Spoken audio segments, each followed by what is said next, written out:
Bienvenue sur l'Oracle de l'Être pour explorer ensemble les énergies du Capricorne en nous. Alors, comme carte générale, j'ai tiré projet créatif. Donc, ce tirage concernera surtout des gens qui sont en train de penser un projet créatif ou qui en posent les premières pierres, mais de manière, pour le moment, assez... C'est comme si ça commençait assez lentement, assez doucement, et ce processus est là comme pour faire s'accélérer les choses. La maison qui est la plus concernée par ce tirage dans votre thème natal est la maison 3, qui est celle de la fratrie, des petits déplacements, mais aussi des communications, des formations. Il y a quelque chose de l'ordre d'un message que vous avez à transmettre et par rapport auquel vous avez pu être encore un petit peu frileux jusque-là, voire même vous avez pu restreindre, vous taire longtemps, restreindre votre parole. Comme si vous vous sentiez peut-être peu légitime à transmettre un message, voire même vous avez pu craindre de transmettre comme une influence, voyez, par vos mots, qui pourrait avoir un effet comme néfaste sur les autres. Vous pourriez vous inquiéter de ça parce que vous l'avez peut-être vécu vous-même.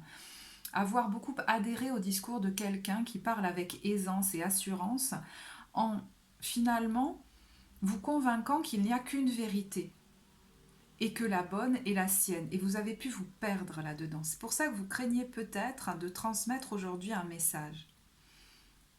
Ce qui se passe dans cette période, c'est que vous pourriez voir arriver face à vous quelqu'un, connu ou non, à qui vous donnez du coup pas mal de crédit, peut-être justement un petit peu trop, et qui pourrait réveiller certaines blessures liées à votre légitimité, la légitimité de m'exprimer face à un public par exemple, et qui pourrait vous faire douter de vos compétences, notamment intellectuelles, ou de votre, je vous l'ai déjà dit, de votre légitimité à transmettre un message qui soit bénéfique à la croissance des gens autour de vous.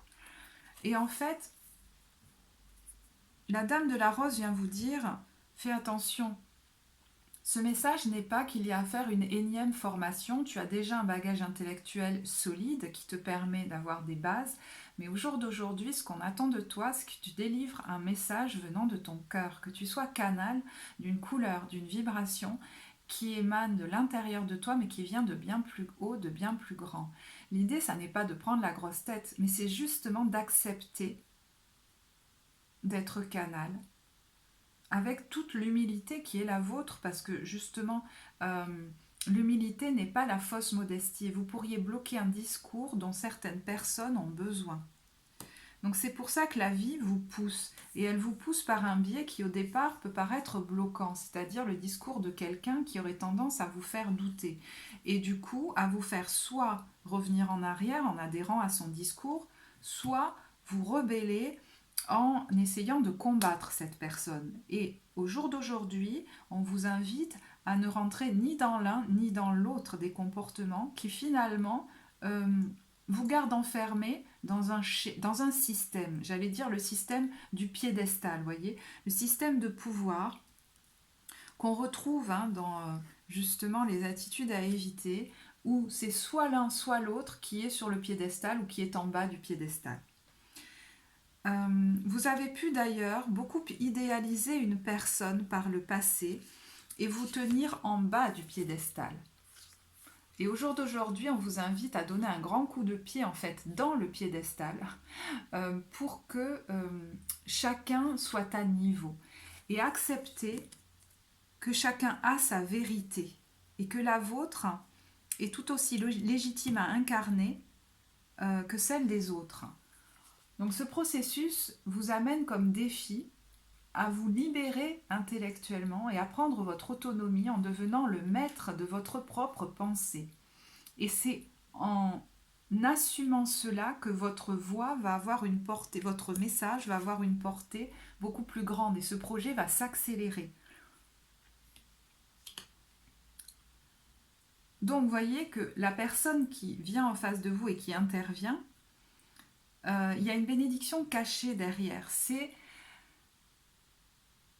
d'assumer encore plus fortement justement la couleur de votre message. Est-ce que je me suis engagée assez dans mon discours? C'est la question que vous pourriez vous poser quand quelqu'un vient le remettre en question, notamment de manière assez agressive. C'est comme si on vous disait, est-ce que tu n'as pas essayé un peu de le lisser? Est-ce que tu as assez fait confiance au message intuitif que tu as reçu? Et donc, vous voyez, c'est presque tout le contraire. On vous invite à vous engager encore plus dans ce discours, mais non pas en voulant l'asséner comme un dogme, au niveau de la forme, vous voyez, en voulant en faire la vérité vraie, mais en le formulant comme votre propre expérience, de manière, vous voyez, très humble, qui a conscience que chacun a sa vérité. Donc ça va vous permettre de voir les divergences d'opinion non pas comme une source de conflit, mais comme une occasion, on va dire, de compassion et de tolérance. Mais aussi une occasion de vous réengager envers vous-même. Face à quelqu'un qui vient et qui remet en cause mon discours, même de manière agressive, il y a l'idée que vous êtes capable aujourd'hui de voir que cette personne parle avant tout d'elle-même. Et que par rapport à votre propre histoire, elle vous permet de vous réengager encore un peu plus, de manière pacifique, à être le maître de votre propre sphère d'influence, où je ne vais pas essayer de combattre l'autre ni de m'y soumettre, mais plutôt de réaffirmer ma liberté de pensée et d'expression. Dans ce processus, une personne pourrait venir vous aider dans votre évolution comme une ressource extérieure. C'est quelqu'un qui est comme acquis à votre cause, qui boit vos paroles, c'est comme un fan, vous voyez, mais quelqu'un qui peut même avoir une autorité dans votre domaine créatif, mais qui est totalement convaincu de vos compétences, qui peut-être travaille déjà avec vous ou qui peut vous proposer un partenariat. Et ça va vous aider vraiment sur ce chemin de prise de confiance dans votre légitimité en tant que figure de transmission.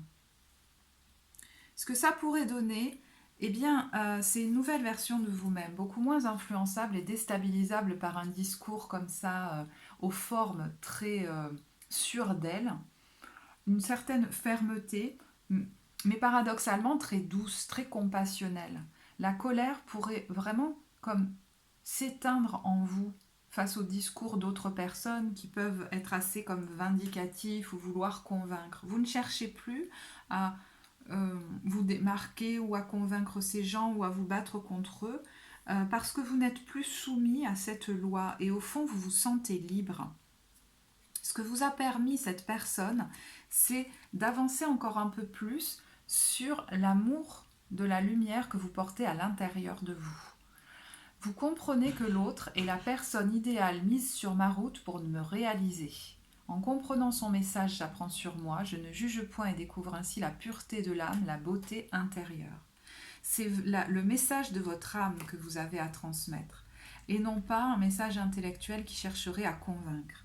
Moins vous allez chercher à convaincre et plus vous allez chercher à exprimer uniquement votre vérité, cette couleur qui résonne en vous, plus votre message va avoir de portée et vous pourriez justement devenir, sans l'avoir cherché, une figure d'autorité dans ce domaine qui peut être celui de l'éducation, de la transmission par l'art, la poésie, l'écriture, voire des messages intuitifs, divinatoires. Parce qu'il y a l'idée que quand je ne cherche plus à convaincre, mon message peut avoir sa portée juste. Auprès de quel public? Eh bien peut-être de personnes qui se sentent comme isolées du monde au bord de la route parce qu'elles ont l'impression qu'elles seront sans cesse rejetées, comme si elles étaient rattachées à des fantômes du passé. Et vous pouvez avoir une influence bénéfique dans leur libération vis-à-vis de ces fantômes du passé qui leur parlent comme d'un rejet permanent dans leur vie et d'un isolement qui durerait comme ad vitam aeternam. Et contrairement à ce que vous aviez pu croire, le fait de ne pas lisser votre message mais d'affirmer votre couleur ne va pas faire fuir les autres ou même induire du rejet ou du combat, mais plutôt vous amener beaucoup j'allais dire, d'une nourriture affective. Vous allez être très entouré, que ce soit professionnellement ou affectivement, parce que vous avez évolué. Vous n'êtes plus envahi comme d'une peur du rejet, qui vous fait restreindre votre parole et par moments éclater, vous voyez, comme le rebelle adolescent qui chercherait à se débattre à l'intérieur du système. Mais vous vous sentez libre, libre d'assumer votre parole, mais aussi tout à fait dans la compassion. Donc les gens sentent que vous ne cherchez ni à les combattre, ni à les convaincre, que vous êtes bien avec vous-même par rapport à votre vérité et que vous acceptez qu'il n'ait pas forcément la même vision que vous, la même opinion que vous. Et en fait, ça peut créer beaucoup de liens au niveau affectif pour vous. Alors, pour ceux qui se questionnent justement au niveau professionnel, à savoir est-ce que cette voie est légitime pour moi, j'ai tiré des cartes conseils et on a école, écriture et carte oracle. Alors, pour moi, ça rentre tout à fait dans ce processus-là qui vous invite à vous accepter comme dans une fonction de transmission par l'écriture, l'art, vous voyez, les cartes oracles et la divination, euh, les messages intuitifs et à vous sentir légitime à transmettre un discours qui vient de votre cœur et à vous faire entendre. Vous pourriez avoir envie de créer des vidéos, des podcasts, écrire, des choses comme ça. Alors, je vais finir en vous donnant quelques conseils au niveau affectif, donc qui seront généraux et ne parleront pas à tout le monde. Pour les couples, d'abord, on a nouvel amour, vous pouvez aimer sans crainte et passion. Quand je vois ce château, ça me fait penser au fait que vous avez pu faire un gros travail sur vous pour faire comme tomber les murs d'un château fort que vous aviez érigé autour de votre cœur. Si vous avez l'impression que vous en êtes encore à ce travail, vous pouvez regarder les dernières vidéos, les 2 dernières, je crois, des mois derniers du Capricorne, qui peuvent vraiment vous accompagner, parce qu'on parlait justement de ça.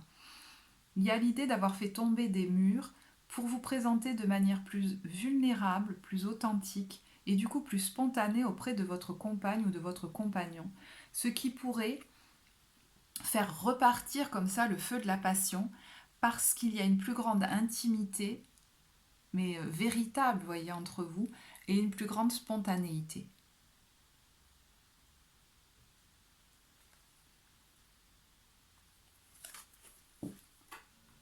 Pour les célibataires, on a laissé partir votre ex, lâcher prise et amour non réciproque. Ce processus peut vraiment vous aider à une prise de conscience parce que vous avez pu rester longtemps dans le regret d'une relation par rapport à quelqu'un justement que vous aviez mis sur un piédestal, que vous aviez peut-être beaucoup idéalisé et que vous aviez comme du mal à oublier en vous disant que vous aviez perdu le ou la femme de votre vie. Vous pouvez peut-être vous rendre compte et vous poser la question où était l'amour là-dedans quand on est dans une relation, j'entends, qui est plutôt une relation d'influence, où l'on cherche à séduire l'autre, mais pas vraiment à se présenter dans toute notre vérité. Est-ce que l'autre s'intéressait vraiment à ma vie, par exemple, souhaitait vraiment me connaître dans tous mes aspects, ou souhaitait juste être admiré, enfin, je sais pas, c'est étrange, il y a quelque chose comme ça, séduire, m'avoir, j'entends. Donc vous pourriez vraiment prendre conscience que ça vous a même bloqué au niveau créatif parce que vous avez pu passer beaucoup de temps justement à regretter cette relation et ça a pu vraiment bloquer, vous faire hésiter à vous lancer au niveau créatif, peut-être parce que vous y avez perdu comme beaucoup de confiance en vous. Le fait de shooter dans tous les piédestals vous permet de faire comme renaître, ou naître peut-être, hein, la confiance en vous. Euh, et, euh, et peut influencer le développement de ce projet justement, de manière peut-être plus rapide, plus large. Voilà, bah écoutez, j'espère que ce message vous accompagnera. S'il vous a parlé, vous pouvez liker la vidéo, vous abonner à la chaîne, vous le savez. Je suis toujours aussi ravie de vous lire en commentaire. Ça me fait vraiment chaud au cœur quand vous avez l'élan, voilà, de me faire un retour, un partage. Donc merci beaucoup et je vous dis à très bientôt.